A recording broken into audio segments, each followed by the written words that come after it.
Good afternoon. I'm ready to start today. I appreciate y'all being here. And one of the reasons we are here is because I want to provide clear updates on public safety efforts in our city and highlight our year-to-date progress. We've been doing a lot this year, and I'm justly proud of the men and women of the Montgomery Police Department and their efforts and results that we've been seeing just in the first quarter of 2026. Now, to give you an idea of some numbers that I'll be talking about to be perfectly clear on updates. Right now, this year, year to date, our total violent crime numbers are down by 16% year to date. Now, that's on top of the reductions we had last year. So we're still making progress. Now, I still want to go further, but we are making good progress, and we are not going to stop. To give you an example in relation to those violent crimes, our robberies are down 38% so far year to date this year over last year. And last year we saw like a 40% reduction in robberies in the city. So we're going to keep pushing to make progress continuous and consistent over the course of 2026. Our total property crime so far is down this year 17.2%. Again, that's 17.2% on top of our reductions last year. We're seeing some really good results. In fact, so far this year, year to date, we've have over 1,500 arrests made by the men and women of this police department. 1,500 year to date. That's actually a 52% increase in the people being arrested and detained in regards to our criminal investigations and being criminally charged.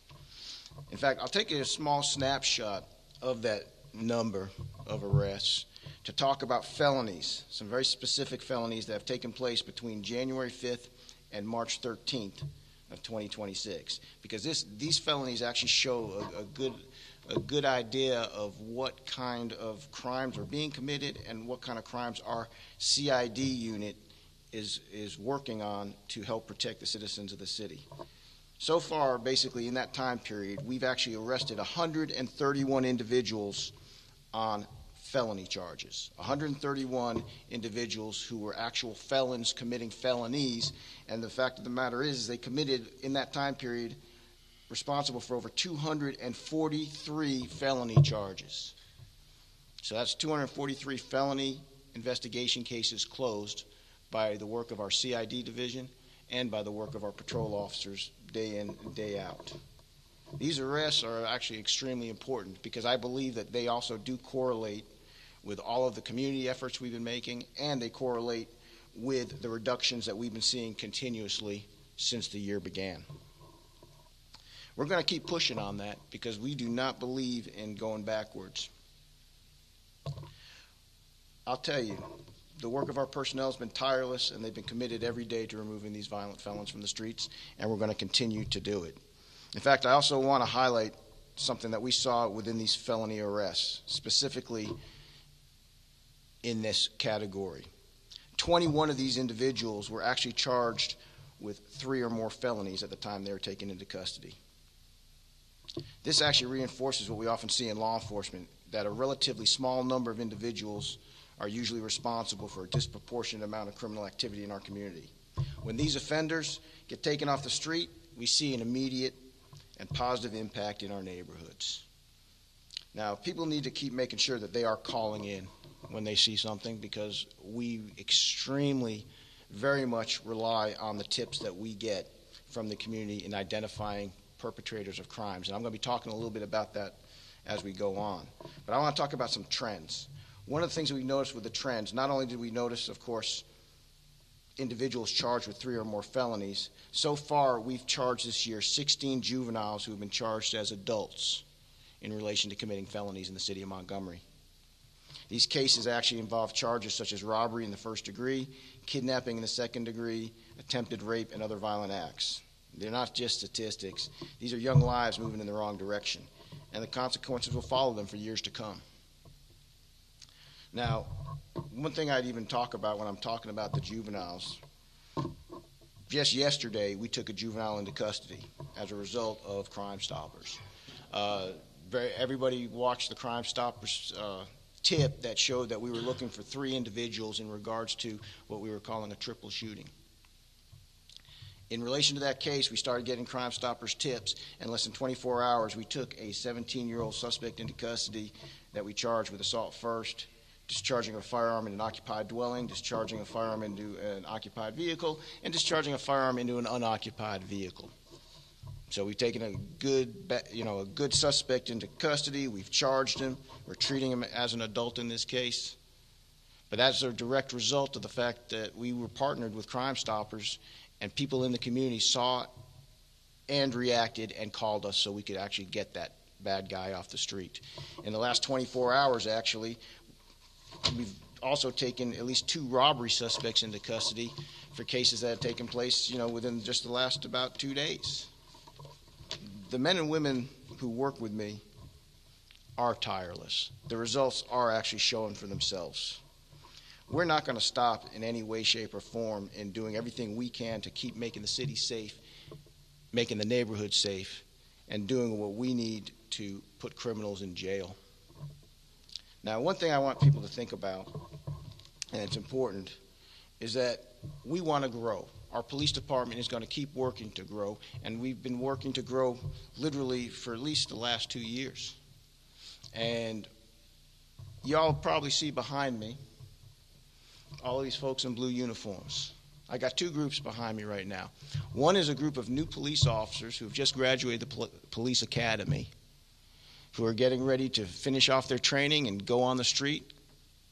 And the other is 16 individuals who are planning to go into the academy. They're our early hires. These folks behind me are our future. One thing I'm probably going to start doing, and actually I'm speaking off the cuff here, but I'm going to start bringing folks to some of these press conferences that I do so people can actually see the folks that we are hiring. Just this morning, we had at least 13 laterals who are interested in becoming police officers coming to get with us to hopefully test for the privilege of becoming Montgomery police officers. People who are not even in this room right now, just people who wanted to come who already are post-certified. I have the future right here behind me, and we're going to keep growing our numbers as we go forward. One of the things I'd want to remark on in relation to that, if you all notice, we've got these foam board displays here. We're really proud of the incentive program that we started. Basically, you have the $15,000 retention and recruitment incentive. Anybody who's interested in joining our agency, of course, should go to the joinmgmblue.com, because that will be their gateway into starting a career with us. We have good pay, we have good benefits, and you have a $15,000 hiring incentive. We're also pleased because that same incentive is also applying to our retention program, so we can reward the men and women who have been working here through thick and thin to make this city safer and better, day in and day out. You'll also notice we've got college incentives. I'm really pleased with the colleges we're working with, especially with Faulkner, AUM, ASU. The universities in this city, they're integral to us, and we have educational benefits that we offer to any new hires. Now, one thing, I'm so proud to look at these men and women behind me. I really am. But none of that would have been possible without Sergeant Nichols, who's standing in the back. Sarge, move forward a little bit. Come on. And Major Milner, who's over our training department. Major Milner, stand forward. They might be being bashful, but I'll tell you right now, they're not bashful about completing their job. They do an outstanding job. All of the good things that I do or that people compliment me for, I can't do without the men and women who are behind me. And today I am so incredibly proud of this agency and to be able to show all of you what's been going on in the first 2 months of this year. We're just talking 2 months of 2026. I've just talked about double-digit reductions, huge increases in arresting bad guys. We're hiring lots of individuals. We are moving forward. We have momentum, and we are not going to stop until we get this city where it needs to be. So with that being said, I actually am going to open it up for questions right now. Chief, if you can, just talk a little bit about the recruitment, talk a little bit about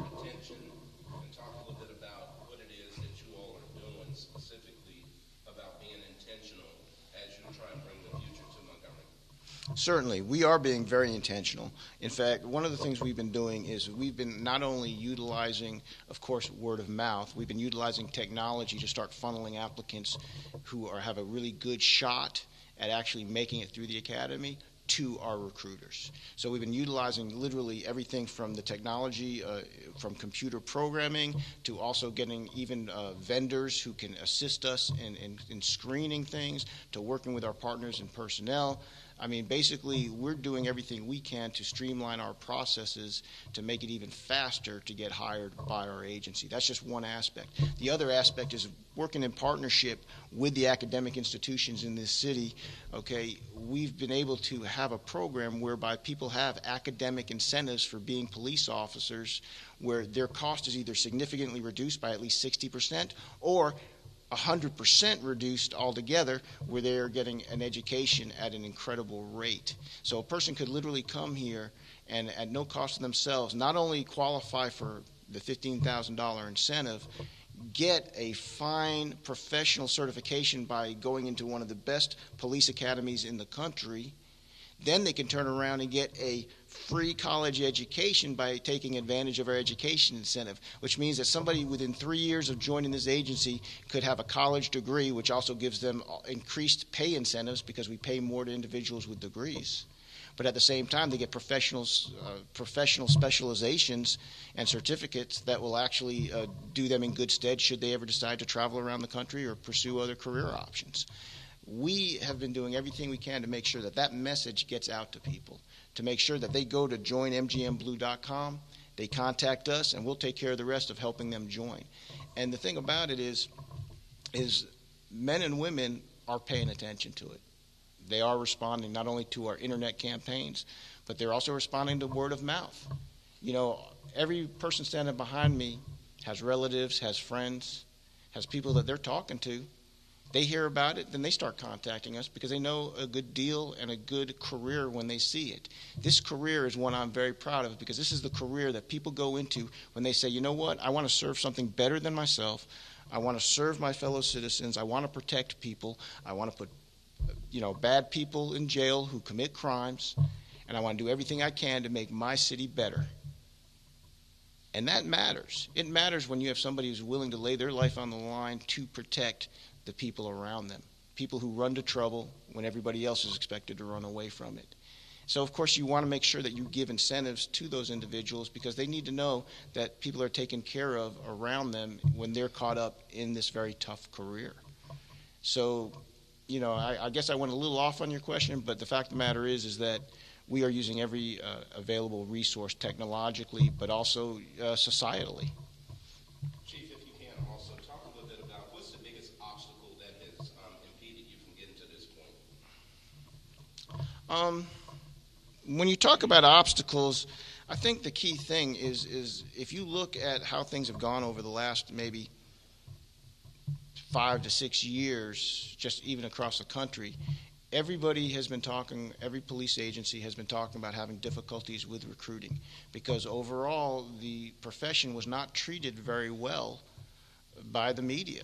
And so, of course, when you have a lot of young people and they see how the profession's treated, a lot of times they might not be interested in doing this job.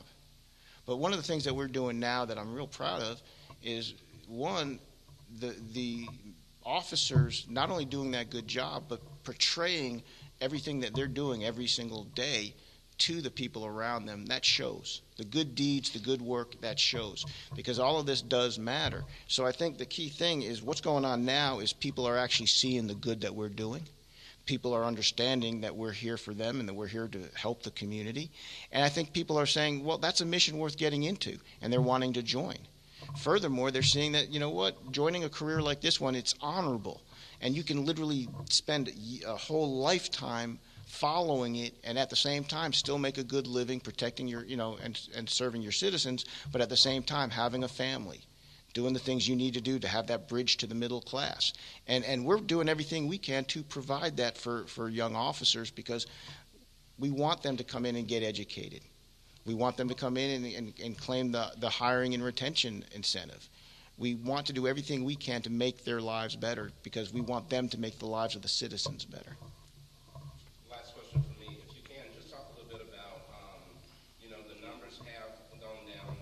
challenges. You talked about a couple of different areas where suppression has happened.